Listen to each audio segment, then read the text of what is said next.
Dzień dobry. Niecały miesiąc temu, recenzując na moim blogu książkę Firma, czyli ty, napisałem, że decyzja o byciu małą firmą wcale nie musi być tylko etapem przejściowym do czegoś większego, że może być celem samym w sobie i taką długoterminową strategią biznesową. Czy zastanawialiście się kiedyś, dlaczego tak wiele firm uznaje, że jedyną ścieżką ich rozwoju jest wzrost?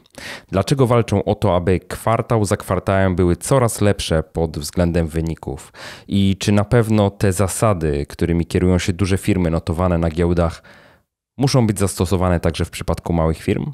Czy nie istnieją przypadkiem inne wartości, które są dużo cenniejsze niż to, czy moja działalność gospodarcza z roku na rok będzie rosła?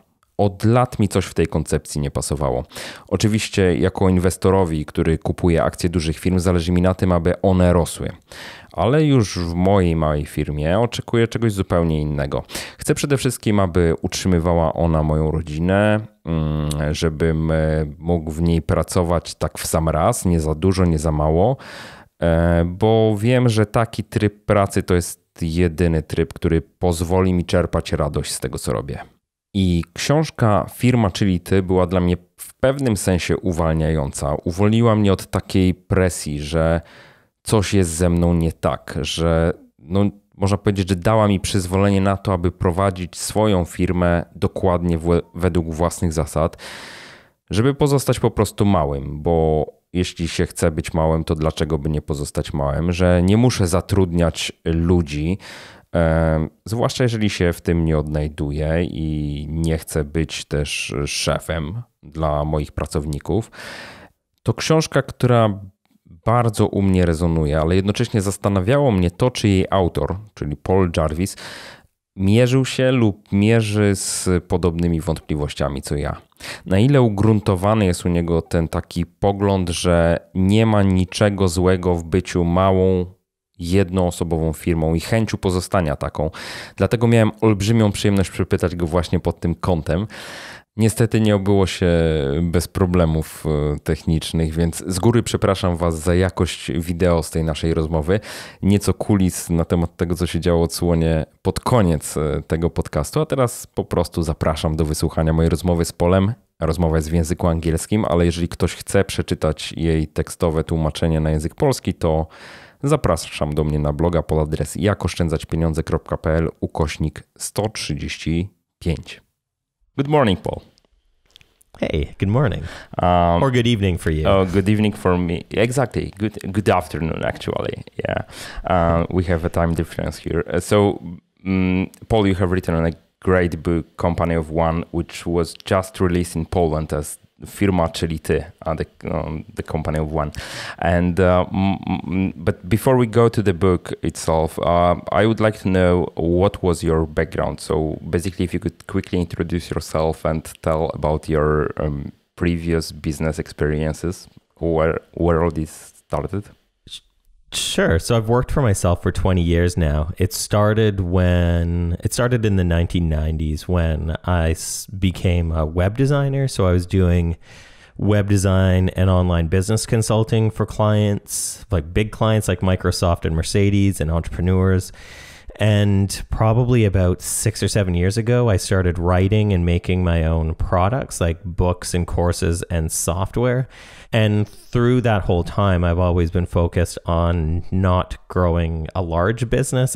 I like doing the work more than I like managing other people.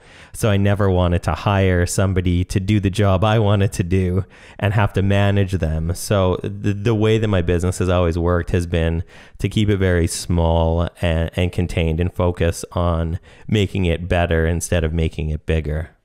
Okay, so what was the rationale behind not growing? Because it's quite opposite of mainstream, I would say. Yeah, I think that I believe that the result of business success should be the freedom to choose what you want to do next instead of just having to grow. Because like I said, I don't want to have a big company where I have to manage other people. That to me, that wouldn't be success for me. And I think success is a very personal thing.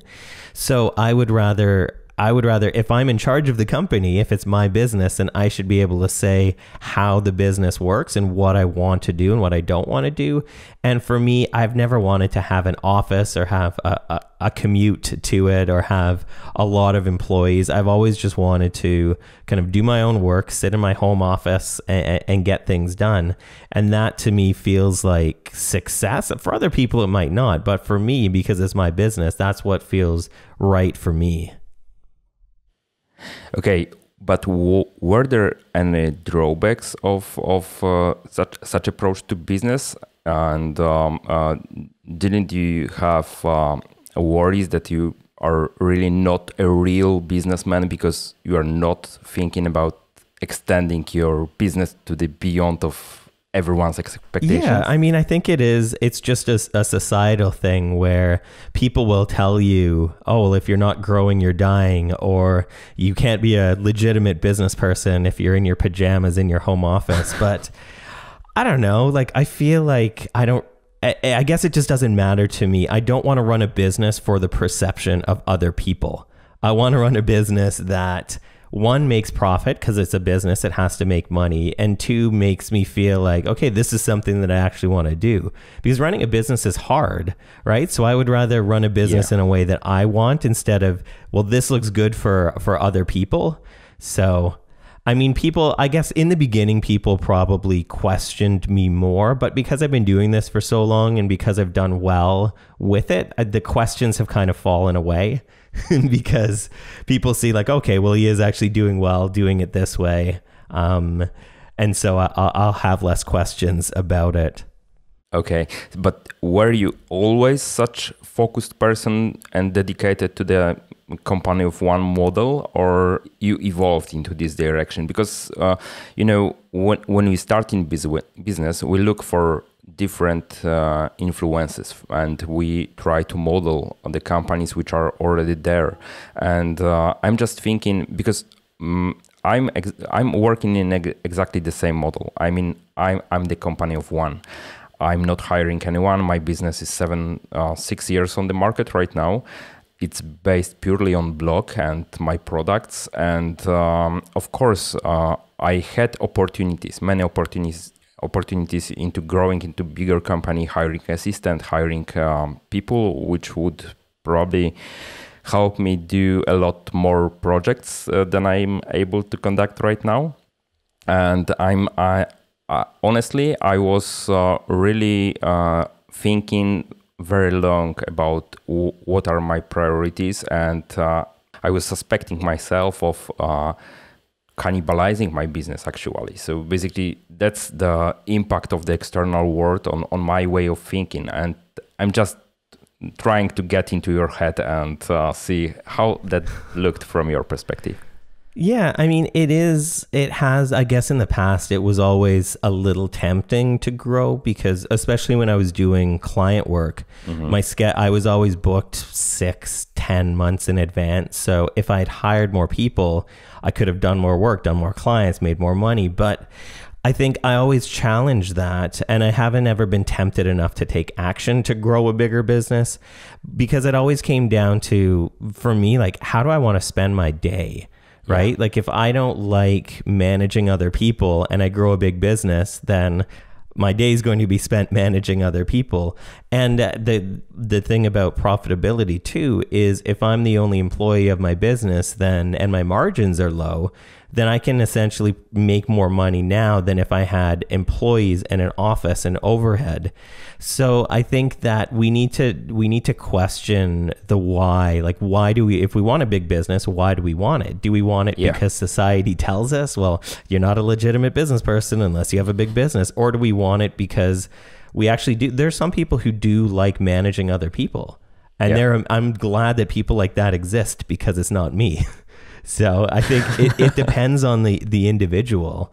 And for me, growth has never made sense. So I've never wanted to grow. Okay.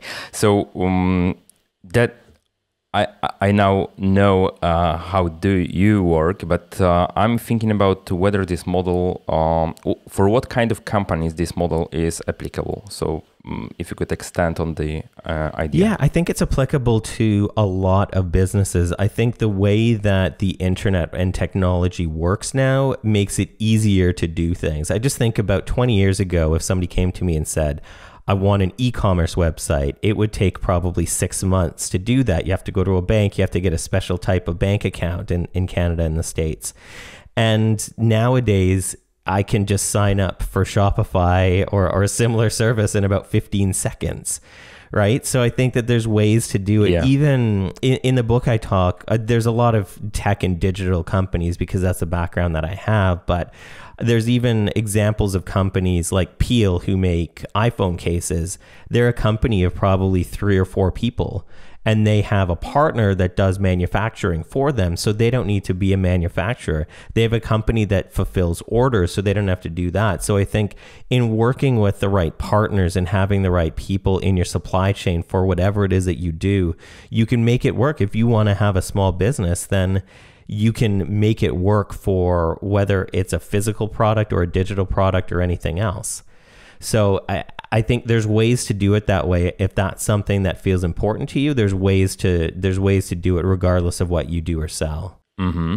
And do you think that there are specific businesses, types of business that really can't be a company For sure. of one? Amazon couldn't do that. Even something like Airbnb, right? Like the Airbnb to work as a business model needs volume. So you can't have Airbnb and have one property for rent on it. The site wouldn't work. It has to have hundreds or thousands of properties in a lot of different cities. And so if being a company of one was important to me and I had a business idea to start a site like Airbnb, it wouldn't make sense because in order for that to work, I would need to hire a lot of people. I would need to have a lot of critical mass. So I think before we start businesses, we need to think about, okay, what size of business would make sense for this business? And for myself, if I'm starting a business and it would require that size or volume, that doesn't make sense. I shouldn't start a business like that. So I think it's important to think about it before, like what size does it, because the book and myself aren't anti-growth. I just think that we need to think about growth as something that can be good, but isn't always good. Yeah, exactly. And I think that there are many books on market about traditional business building and scaling and increasing number of employees and revenues and so on. But there is not so many books about the alternatives. Yeah. And so that's the great example of why people should read this book, because it shows them the other way of doing the business.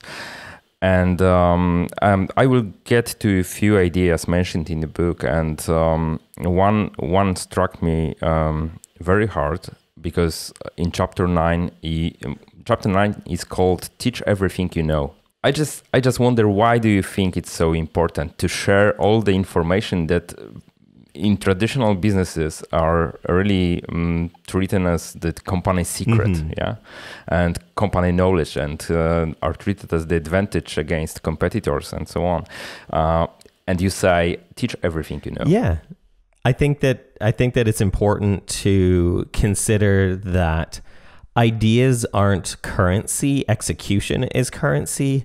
And so me knowing, like, I know how Amazon works. It doesn't mean that I can go out and easily start another business like Amazon, right? It's so for all of the things that I know, for all of the things that I've experienced and that I've learned, it's okay if I share those with other people, because that's going to build trust. That's going to build a brand. That's going to build a relationship.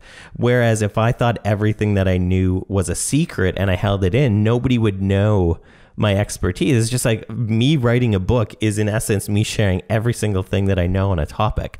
I didn't hold some things back as secrets because I wanted to profit above other people. So I think that it's important to think about ideas as a way to build attention and a way to build trust and a way to build community and audience, because those ideas don't even mean that much. It's how you execute on them.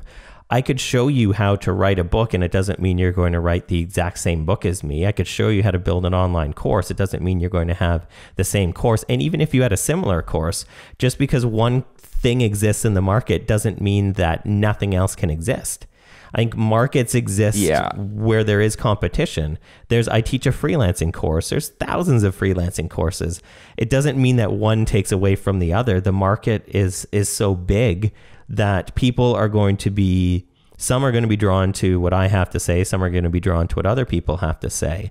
And it's funny, I did a survey a couple years ago now with my audience, and it was mostly people who bought from me. And I asked them, why did you buy from me? Like, why did you buy my business book when there's thousands of other business books? Why did you buy my software when there's so many other things that are similar?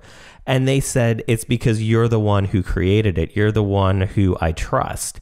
And they only trust me, and they only want to pay attention to me because I just freely share all of the information that I have, all of the knowledge that I have, all the experience that I have.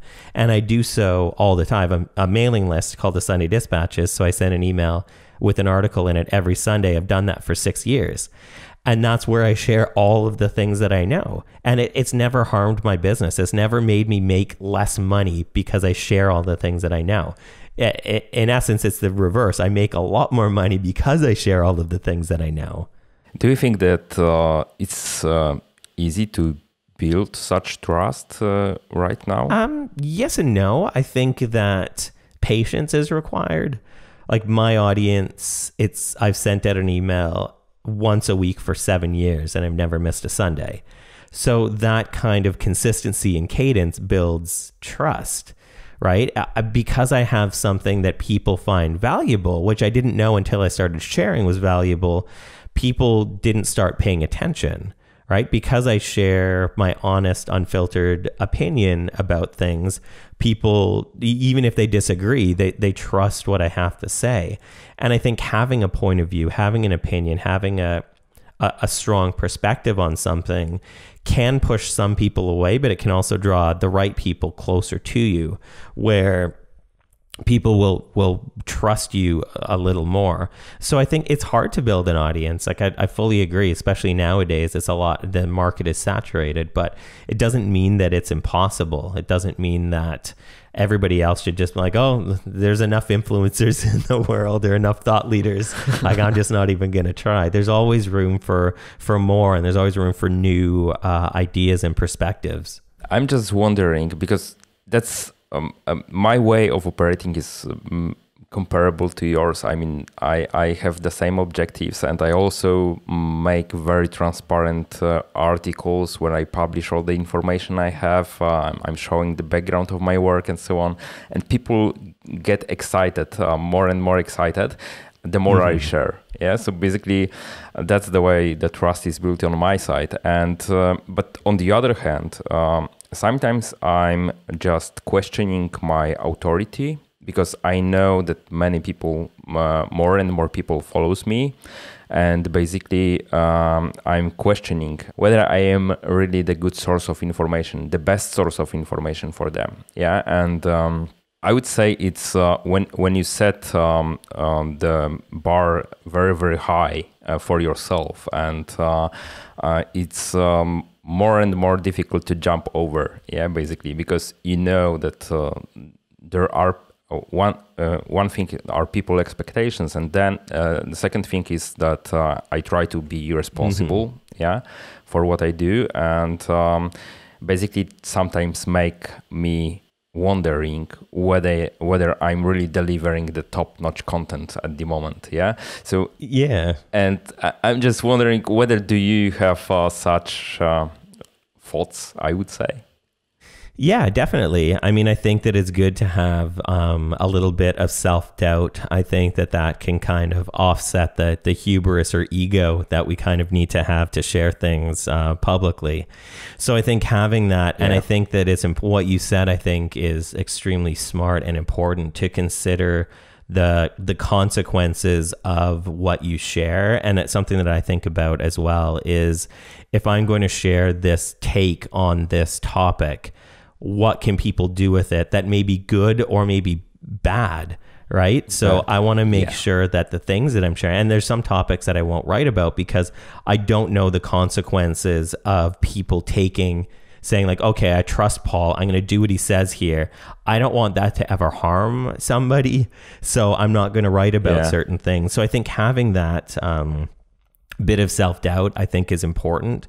And I think the other thing is that a lot of people who aren't sharing currently feel like they can't share until they reach a certain point. And I think that point is sometimes unattainable, where I'm not sharing because I know everything. You're not sharing because you know everything. We're just sharing things that we know, and we're sharing where we are at and our journey currently. Like, just because you don't have to know everything to be an expert or an authority. You just have to know some things and be honest about what you know and what you don't know. So I would never call myself an expert at any topic, but I'm happy to share the things that I know, and even they can change. Like, some things I wrote 6-7 years ago, I disagree with now, and that's totally okay. Like, I've grown as a person. How small-minded of a person would you have to be to just never change your mind about anything if new facts were presented? Exactly. I'm wondering whether do you change some of your opinions or view on topics since writing of the Company of One? Are there any things that you would written other way right now? For sure. I talked about the Facebook like button in a positive light, and I actually think the Facebook like button is responsible for a lot of bad things in the world. Yeah. I also think that, and it was unintentional on my part, but I didn't write strongly enough about freelancing being a valid way to be a company of one. I kind of glossed over client services right into products. And I think that was a disservice, both to my own experience, because I was a freelancer doing client work far longer than I've been a product person. And I think that I probably should have talked about how you can be a company of one as a freelancer or as somebody who provides services to other people. So if I could go back and change those parts, I definitely would. I've written articles about why I was wrong in the book on my website, but in the book, it's still the way that it is, because you can't change an entire book. So yeah, exactly. Okay, so freelancing is an example of topic not covered enough in the book or skipped in the book. Yeah, and do you have an idea why have you skipped this topic at the moment of writing? Yeah, I think it's just because what I do now is I haven't done client work or freelancing for probably 6 or 7 years, so it just wasn't. Like, when I was writing the book, I was thinking, okay, like, what can I share about where I'm at now instead of what can I share based on all of my experiences? So it was unintentional, but I do wish I had done that a bit differently. Yeah. In the book, you mentioned several features that the people who would like to be the company of one business owners should have. If you could elaborate on them, I mean, what are the most required characteristics of such people? Yeah, I think the first one and the most important one is resilience. And there's been studies done that show having resilience as a human being is more useful than education or training or experience. There's a study done by Dean Becker, and there's 3 parts of resilience. The first is accepting reality, because we can't control everything. We just have to roll with the punches a lot of the time. The second is having a sense of purpose or a sense of a greater good. So even if things go wrong, you still have that purpose to move towards and make progress towards. And then the third thing is the ability to adapt, because things change constantly. Consumer sentiment changes, technology changes, everything's changed. I mean, I've been doing this for 20 years. It's a lot different now than it was 20 years ago. And we have to have the ability to reinvent and adapt and stay true to our purpose. So I think resilience is the #1 trait for a company of one. Some of the other ones are, let me just try to remember, autonomy. So being able to master something and then be able to give yourself direction in the work. Being able to work quickly. I think part of the benefits of being a small business is that you can get things done without having to have 18 meetings about it or get board approval or get investor approval. If you can move quickly and get work done and iterate on problems and try to make them as good as possible, then that's really good. And then the next thing is simplicity. And simplicity doesn't mean ease. I think it's very difficult to have a simple business.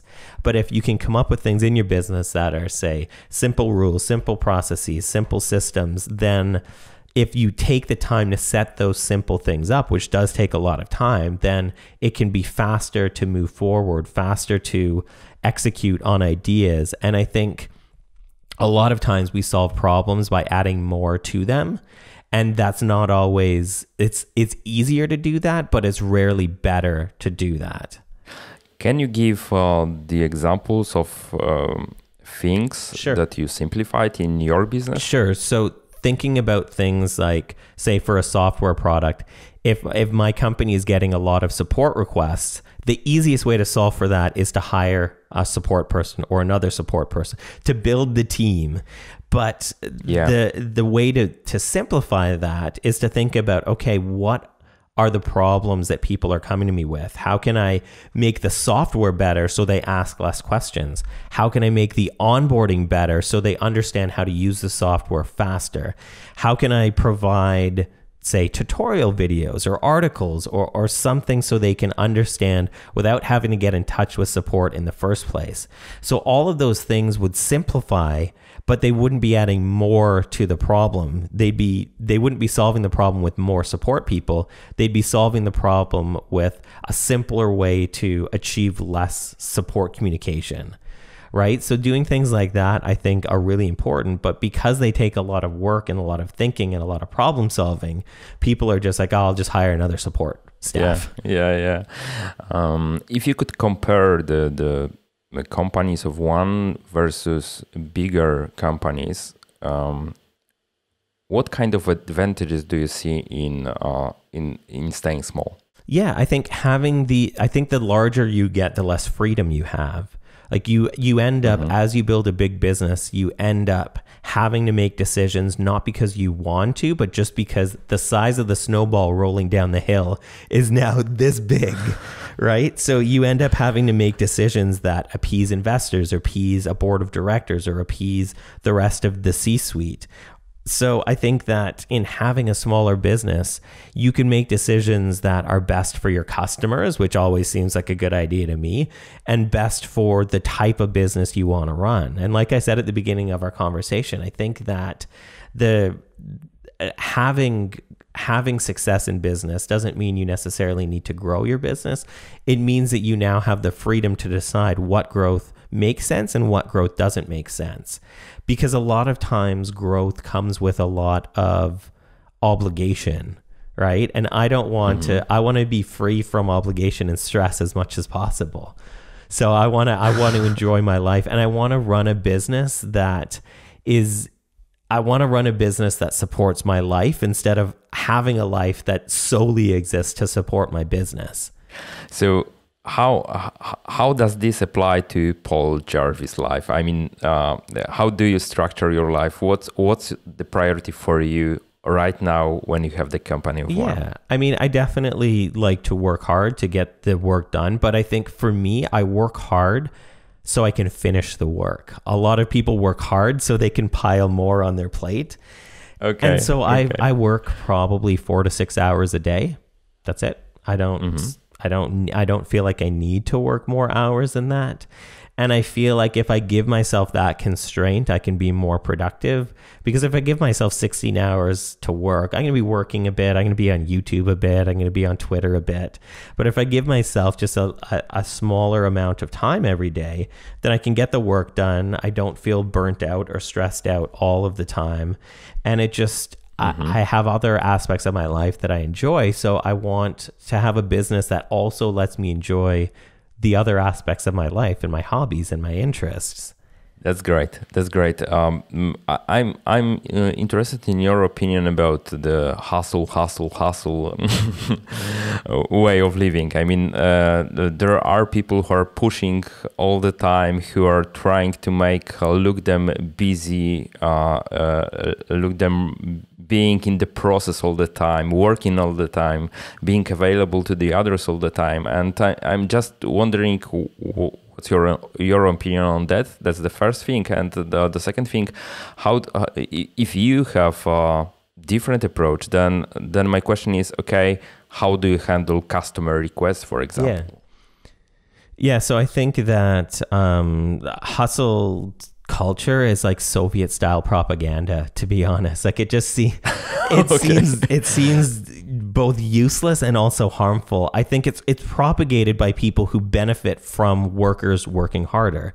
So people like Elon Musk obviously is going to encourage hustling because he benefits. His workers don't benefit if they work harder. He does, right? Same with Marissa Mayer, or the CEO of, or the, I don't think she's CEO anymore, of Yahoo, when she had that famous speech talking about how you have to work hard. And Elon Musk says that you can't make a difference unless you're working like more than 80 hours a week. And he has a couch in his office because he doesn't have time to go home and see his family, so he can sleep on it. I have a couch in my office for napping and reading.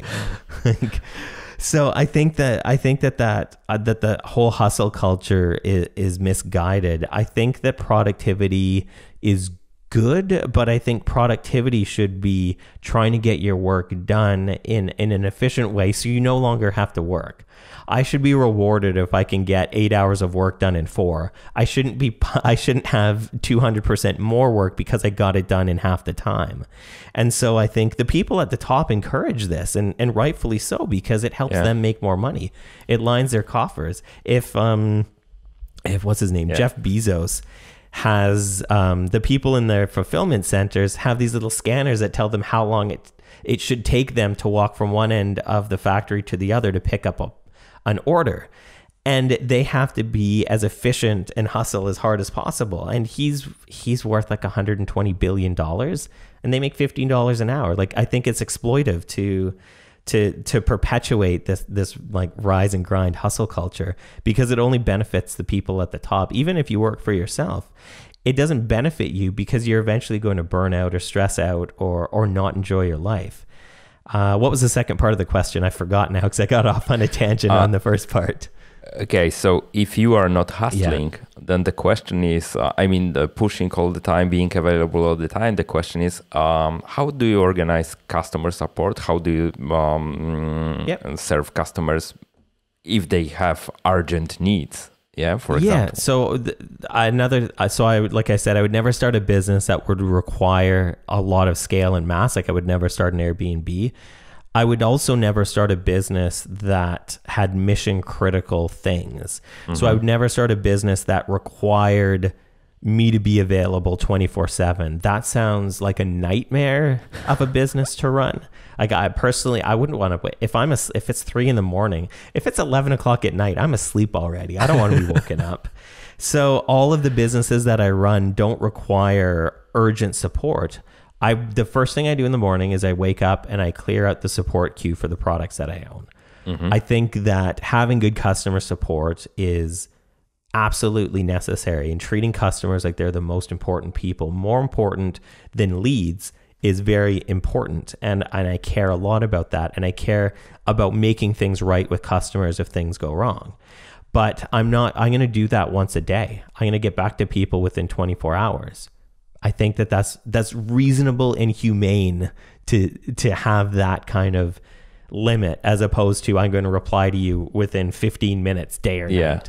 I'd like that. I wouldn't be able to run my business very well if I offered that to people. It wouldn't benefit them and it wouldn't benefit me. But if the first thing I do is customer support every single day, it's totally manageable, totally humane, and nobody's complained about it. Nothing. And like I said, nothing I do is so mission critical that their house could be burning down and I reply the next morning. Like none of the things I offer need that level of support. Yeah. You set the expectations, and your customers know what is the maximum time they will wait for the answer. So basically, you are exactly. honest, with your customer support. Yeah. In the book Company of One, you mention MVPR, but it's not minimum viable product, but minimum viable profit. Could you please elaborate on the idea? Yeah, so I think that if we consider how much money we need to make to be profitable as a business, we can work backwards from that. So if we think about like an example business, if you need to make, say, $1,000 a month, but you have $2,000 of expenses, you're going to have to make a lot more than that to reach that. But if you have a lot less, and which is why in the book I talk a lot about minimizing the expenses we have and increasing margins, because if we have less expenses and higher margins, we can become profitable sooner. And then we don't have to worry about all of this growth if we minimize the bottom line in the business. And I think that a lot of times we become obsessed with the gross number, the gross revenue, but the gross revenue doesn't typically tell the whole story. Yeah. If it costs you $900,000 to make $1 million a month, then you're not really making $1 million a month in profit. You're making $100,000. I would rather figure out a way to spend, say, $10,000 and make $200,000 a month, and then I'm making a whole lot more money than if I was spending $900 and only making $1 million. So I think in considering like what's the minimum amount that I need to spend to keep my business operational, what's the minimum amount I need to make my margins where they're at, and then we can think about, okay, if it costs me $1,000 a month in expenses, then if I make $2,000 a month, I'm technically making $1,000 profit. If I was spending $2,000 and making $2,000, I'd just be breaking even. So I think in thinking about the minimum amount that we need to make instead of the maximum amount, then we can start to say like, okay, well, this is a good business expense, or this is not, or maybe I don't need to have an office. If I'm running a digital business, maybe I don't need to pay rent on an office and pay for another phone line, another internet, a fax machine. I don't know if people still buy fax machines, but like if we can figure out a way to minimize all of the expenses that we have, then we become profitable sooner every month or every year. And I think that that's really important when we're considering that if we're adopting the company of one mindset, we're not solving every problem by adding more into the solution. If we're solving it by optimizing for things like expenses or increasing margins, then we don't need to grow as much to have as much. Paul, I was also wondering, how do you prioritize your projects? I mean, probably you have to take into consideration that you have no human resources available. And I'm just wondering about your process of selecting what you will do. Yeah. So I definitely, like I said, I would never want to select something that would require a lot of scale to work. I would never select something that would be mission critical, where I would have to be available 24/7.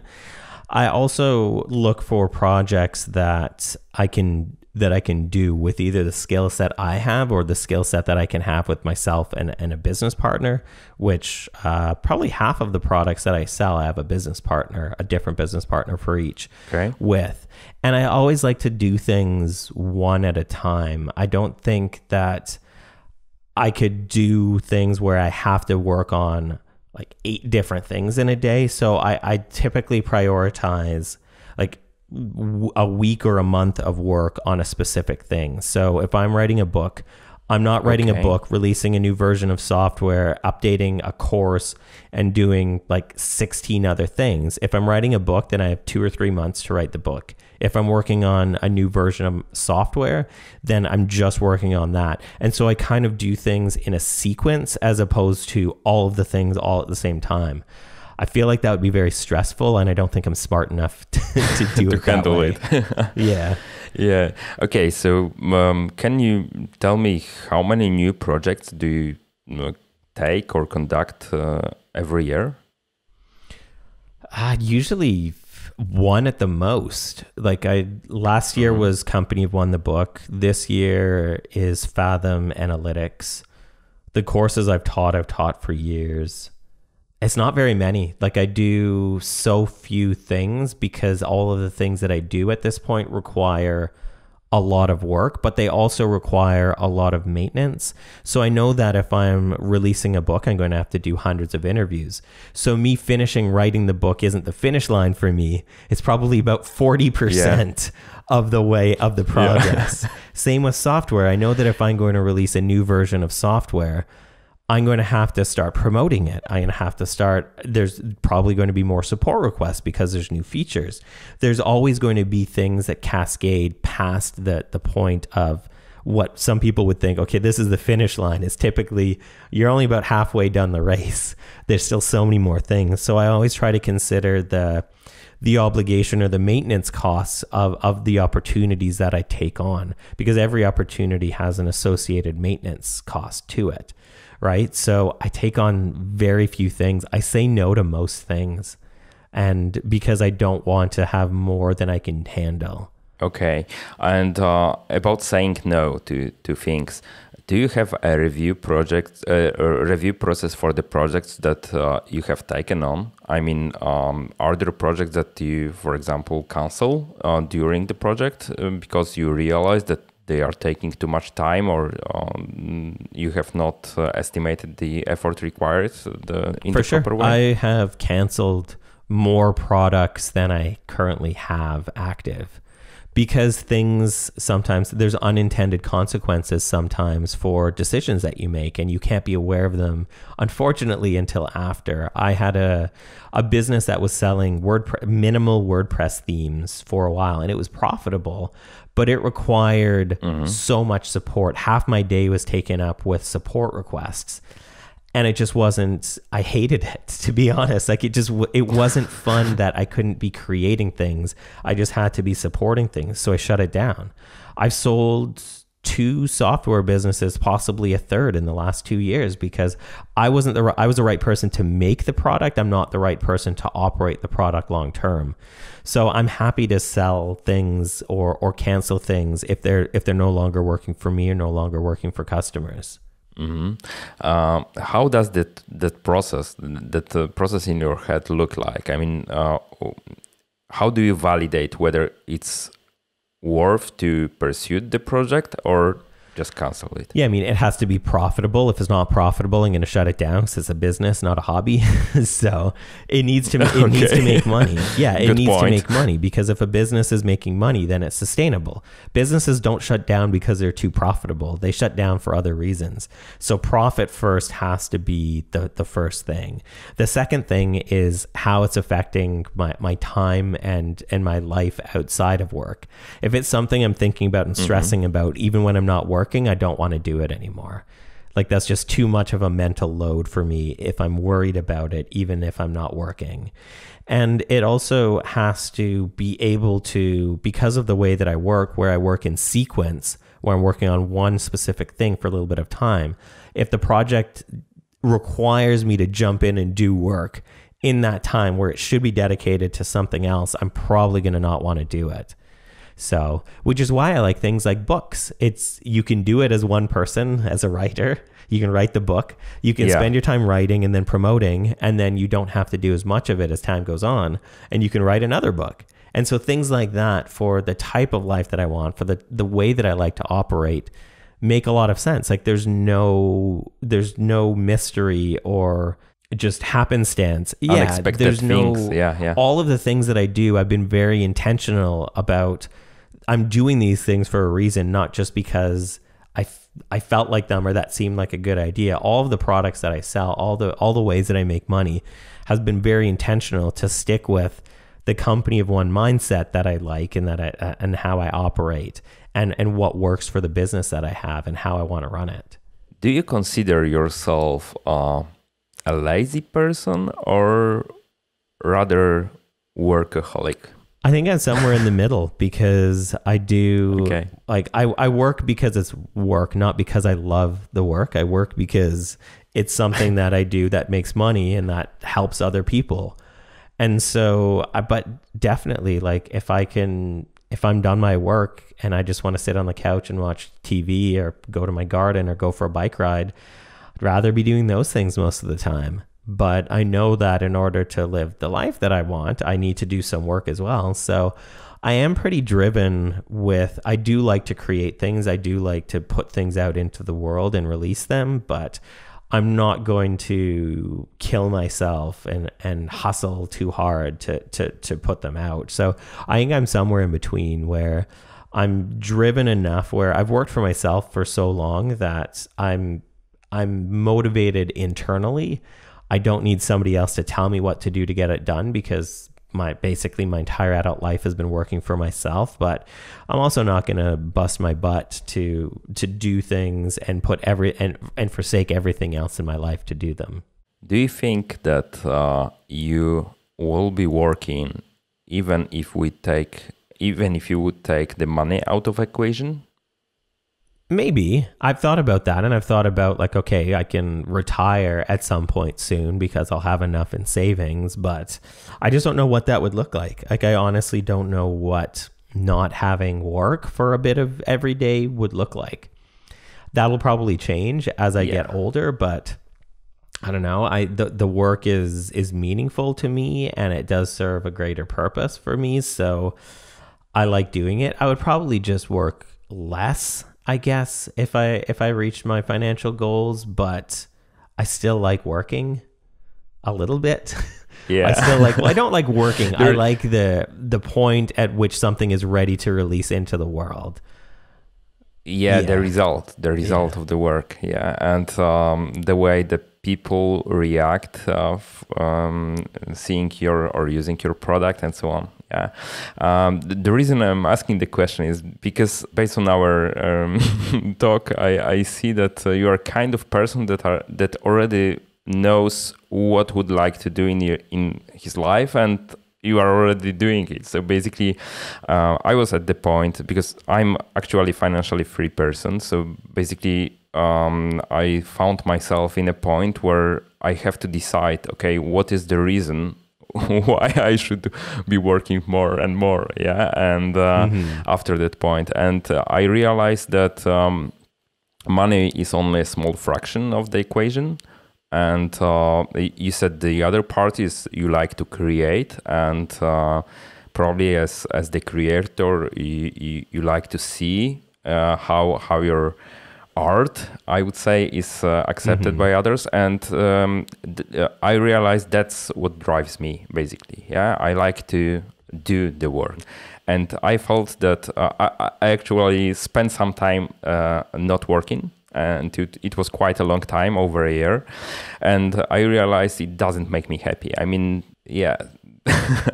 I thought that after reaching the goal, I will be playing games and spending time with my family all the time, and it was my dream. And then I realized, sorry, reality looks the other way. Exactly. I've done the same, where if I take 3 or 4 months off, I'm itching to get back to work, and then if I work for too long, I'm itching to not work. So I think there does need to be like a bit of a balance there. Okay, so to close our talk, I would like to ask you, why do you think what are the reasons that most companies really desire the growth and go this path? I think it's ego. Like, I think that in the beginning, you need ego to start something, because you need the ego to say, what I want to put into the market doesn't exist, but it should. And so I think ego in that case is good, because it's very helpful.